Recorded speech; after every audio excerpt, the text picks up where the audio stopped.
जय जगन्नाथ। आज हम धर्म सम्राट करपात्री जी महाराज की जयंती के विषय में गोष्ठी का जो आयोजन किया गया है आदरणीय दादा द्वारा, उसमें सायंकाल का जो समय रखा है, किसी कारणवश मैं उस समय उपस्थित नहीं हो पाऊँगा, तो एक इस वीडियो के माध्यम से एक संदेश देना चाहता हूँ। वाद तोषित विशेषवेशम धर्म मार्ग प्रवर्तकम वंदे हरिहरानंदम करपात्रम जगतगुरु। धर्म सम्राट करपात्री जी महाराज का स्मरण करते हुए और हमारा जो ये प्रयास एक वर्ष पूर्व प्रारंभ हुआ था, सनातन जगत जिसका नाम है, इस नवजात किंतु अति तीव्र गति से पल्लवित होते हुए पुष्प के प्रति अपना हर्ष व्यक्त करने के लिए दो शब्द मैं यहाँ कहना चाहूँगा। परम आदरणीय दादा की जो परिकल्पनाएं हैं और जो उनकी महान आकांक्षाएं हैं वैदिक सनातन धर्म को लेकर के, इस सब को संजोए हुए ये जो नवजात पौधा जिसको रोपा गया पिछले वर्ष, और हमने देखा कि श्रद्धेय अधिवक्ता देवेंद्र शर्मा जी और दादा की जो वार्ता हुई, बहुत महत्वपूर्ण राजनीतिक सामाजिक विषयों को लेकर जो परिचर्चा हुई, इन वार्ताओं से, इन पुष्ट विचारों से इस पौधे को खाद्य प्राप्ति हुई। वैदिक सनातन आर्य धर्म की विशाल भूमि पर रोपे गए इस विचार को हर्षित मिश्र जी, उनकी वार्ता से अत्यावश्यक धूप इसको प्राप्त हुई, और जहां हर्षित मिश्र जी ने इसको धूप प्रदान की, वहीं देवी अणविक्षिका त्रयी जी ने अपने जीवनदायिनी मधुर स्वर रूपी जल की शीतलता इसको प्रदान किया। और हम सभी देख रहे हैं कि दादा के कुशल व अनुभवी निरीक्षण में व देखरेख में एक वर्ष का ये समय हम सभी को प्रमुदित और आनंदित करके व्यतीत हुआ है। भगवान से प्रार्थना है कि धर्म सम्राट करपात्री जी महाराज के श्री चरणों में ये पौधा हमारा निरंतर पुष्प अर्पित करता रहे। इस एक वर्ष में ही अनेकों श्रद्धा सुमन हम लोगों को, हम सौभाग्यशाली जनों को, श्रोताओं को प्राप्त हुए हैं, और इस चैनल का एक लघु अंग होने पर मैं स्वयं को गौरवान्वित महसूस करता हूँ। सच्चिदानंद सर्वेश्वर से प्रार्थना है कि भविष्य में कुछ योगदान कर पाऊँ इस योग में, वे मुझे बनावें। धर्म सम्राट महाभाग को जो एक सबसे बड़ी त्रुटि लोग करते हैं समझने में, वो ये है, त्रुटि नहीं, मैं इसको अपराध कहूँगा। धर्म सम्राट महाभाग को केवल मनुष्य समझना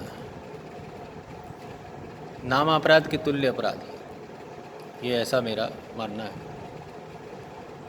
भगवान के परिकर व स्नेही पार्षद इस कलिकाल में जिस दिव्य अवतारी रूप में उनका प्रादुर्भाव होता है, आविर्भाव होता है, ऐसे ही भगवान के परम स्नेही पार्षद व परिकर में से एक धर्म सम्राट करपात्री जी महाराज हैं। वे कोई साधारण मनुष्य नहीं हैं, वे अवतारी पुरुष हैं। अनेक विद्वान उनको ऋषभदेव जी के जो 100 पुत्र हुए, उनमें से एक सन्यासी पुत्र करभाजन का अवतार भी मानते हैं। तो मैं व्यक्तिगत रूप से जानता हूँ, वृंदावन में कई ऐसे सिद्ध मनीषी हैं जो करपात्री जी महाराज को साक्षात भगवान शंकर का अवतार भी कहते हैं। तो ऐसी दिव्य विभूति के विचारों और विचारधाराओं को अंगीकार करते हुए हम उनके द्वारा प्रदर्शित मार्ग पर यदि चलें, तो इससे अधिक श्रेयस्कर कोई श्रद्धांजलि उनके प्रति नहीं हो सकती। निरंतर ही सोशल मीडिया पर हम उनके जीवन से जुड़ी घटनाओं की चर्चा तो करते हैं। हमें स्वयं को अत्यंत सौभाग्यशाली समझना चाहिए कि करपात्री जी महाराज धर्म सम्राट महाभाग की प्रतिमूर्ति हमारे बीच हैं। उनके परम स्नेही और उनके प्रेम भाजन वर्तमान में गोवर्धन मठपुरी पीठाधीश्वर स्वामी निश्चलानंद सरस्वती जी और वहीं जगत गुरु रामानंदाचार्य तुलसी पीठाधीश्वर श्री राम भद्राचार्य जी महाराज, ये दोनों ही करपात्री जी के शिष्य हैं।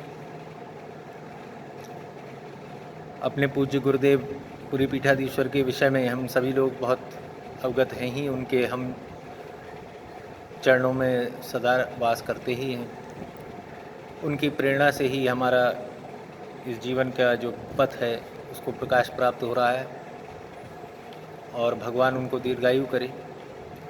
वहीं राम भद्राचार्य जी महाराज का जहाँ तक विषय है तो उनके जीवन की प्रेरणा भी करपात्री जी महाराज ही हैं, इससे भी कुछ लोग अवगत होंगे। तो मैं अब अधिक ना कहकर अपनी वाणी को विराम दूंगा और मैं यही कहना चाहता हूं कि हमारा ये जो प्रयास है निश्चित ही वैदिक सनातन आर्य धर्म के उत्कर्ष और वैदिक सनातन धर्म के पुनर्जीवन, इसकी दृढ़ता, इसके प्रचार प्रसार और इसकी शुद्धता को अक्षुण्ण बनाए रखने के लिए एक महत्वपूर्ण प्रयास है। छोटा है, लघु है, किंतु मुझे पूरा विश्वास है कि परमपिता परमेश्वर सच्चिदानंद सर्वेश्वर हमारे इस प्रयास पर अपनी कृपा बरसाएंगे, नित्य हमें प्रेरणा देंगे। हमारे साथ करपात्री जी महाराज का परम स्नेही आशीर्वाद है। हमारे पास पुरी पीठाधीश्वर महाराज जी की प्रेरणा है, उनका मार्गदर्शन प्राप्त है। हमारे पास दादा जैसे अनुभवी व कुशल और कर्मठ व्यक्तित्व हैं, जिनकी छत्र छाया में हम लोग अपना जो भी योगदान है वे दे रहे हैं। और भगवान से यही प्रार्थना है कि हम अच्छे श्रोता बने, हम अच्छे विद्यार्थी बने, हम अच्छे छात्र बने, हम संतों, मनीषियों, महापुरुषों की वाणी को न केवल श्रवण करें, उसको अपने जीवन में अंगीकार कर एक उत्तम उदाहरण प्रस्तुत करें। जय जगन्नाथ।